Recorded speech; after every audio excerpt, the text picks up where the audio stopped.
Okay, hi, I'm Robert Loper, and this is your March tip of the month. Here we are at a greenside bunker, and the first thing that people think of are the actions they have when they get in the bunker. They get really upset. We've maybe hit a bad shot to get here, so they're upset, they're tense. So the first thing we need to do is relax.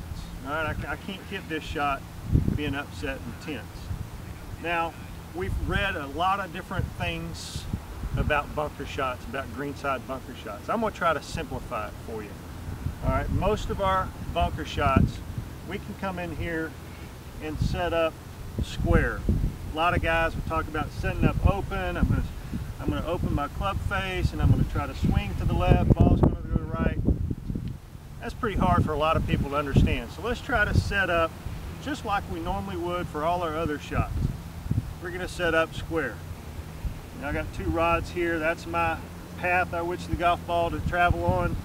Here's my aim line. So I'm going to try to set my toes, knees, hips, and shoulders parallel left. That way I don't have to think about anything else. I'm going to come in and set up just like I normally would any other shot that I play on the golf course.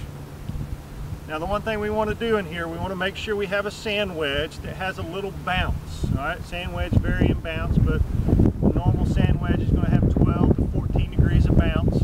And bounce is that angle from the leading edge back down to the trailing edge. And what bounce on the sand wedge allows us to do is allows the club to enter the sand and then glide through it this way. We don't want a wedge where we have no bounce, where it enters the sand and continues down, and then we stick our club in the sand and the ball's not going to go very far.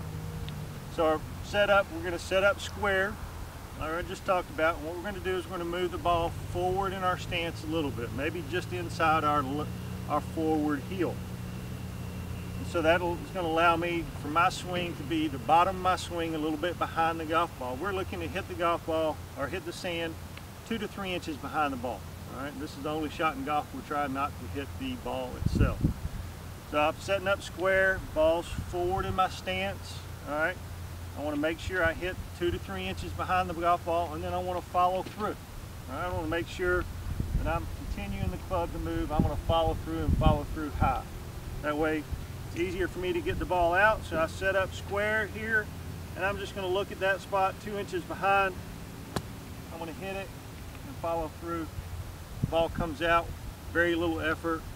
All right, it's a very shallow divot.